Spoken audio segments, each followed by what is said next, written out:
Let's talk about what we have heard from a number of health officials about the spread of the virus. We just heard from Dr. Davila in Toronto a few moments ago, who said that Toronto specifically still has widespread transmission, but it looked like the rate of infection was plateauing, something that Dr.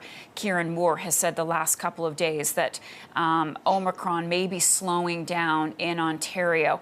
Before we talk about where we are in terms of restrictions, what's your view on where we are right now with Omicron? Have we gotten close to the peak? Do you know what? I think Ontarians have pulled it off again, once more. Based on everything we see, I believe that we have reached a high plateau. You know, this doesn't mean we're out of the woods, not at all. But it could well be that this week, I probably wasn't too optimistic, that we could see a plateau of the hospital occupancy and of ICU occupancy.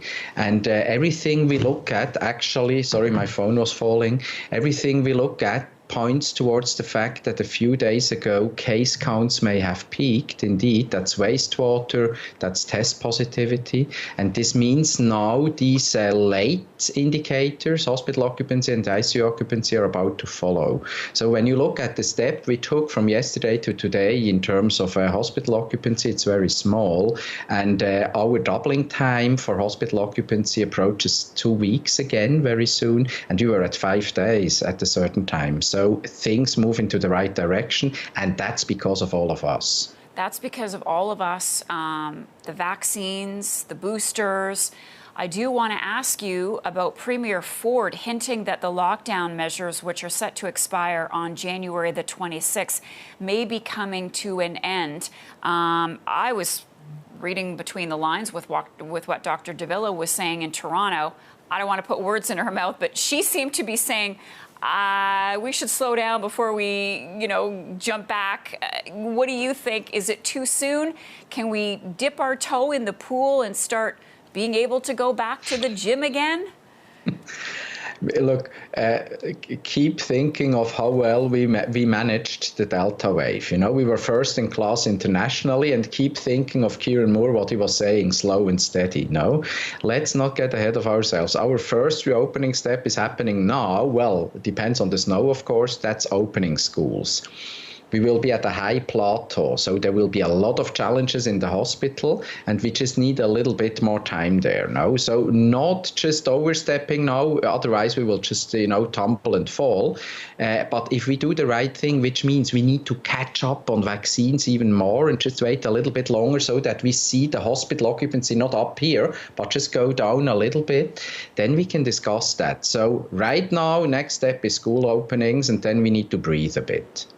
Okay, so we have a few more days. I'm just looking at the calendar here. It's the 18th. Do you think if we continue on this path that we can reopen parts of society on January 26th? Well, don't shoot the messenger. I personally, and we haven't discussed that at the table, I believe we would need to wait a little bit longer. We right now are also busy in the background with, understanding all the wastewater data in the province. My colleagues are busy with modeling, but we need a little bit more time because of all the recalibrations that are necessary. We should wait for that. It was really challenging, but we are about to pull it off again. Do we really want to endanger that by just saying, okay, look, we just go to the next step now? Probably we just need to be prudent. Perhaps it's just a week or so. I can't really tell you yet right now. Why? Because it's so difficult to model that. So we had a very long session yesterday to discuss the situation we're in, and we need a little bit more data before we even understand what the implications will be also of a next reopening step after schools. Okay, we need more data. All right. With school reopening, what are you watching for in the coming weeks, Dr. Juni? Oh, what is really most worrying me right now is that the uptake of vaccines is just not sufficient. To be honest with you, that's the only thing where we fail a bit. With kids? Yeah, in kids. Mm-hmm. Yeah, the first doses, we're only at 50%. This is miserable. This is absolutely foolish. We have an intervention that works, that is really preventing serious outcomes, and we need to get this intervention into people's arms, and this includes now our students. That's the way to go. So we really need people now to push and forget about these fairy tales of challenges with safety. This is just not true. We have an intervention that works, that is safe, also for the 5 to 11-year-olds. Let's use it now. Dr. Peter Juni, he's the Scientific Director of the Ontario COVID-19 Science Advisory Table. Thank you so much. We'll talk to you again soon.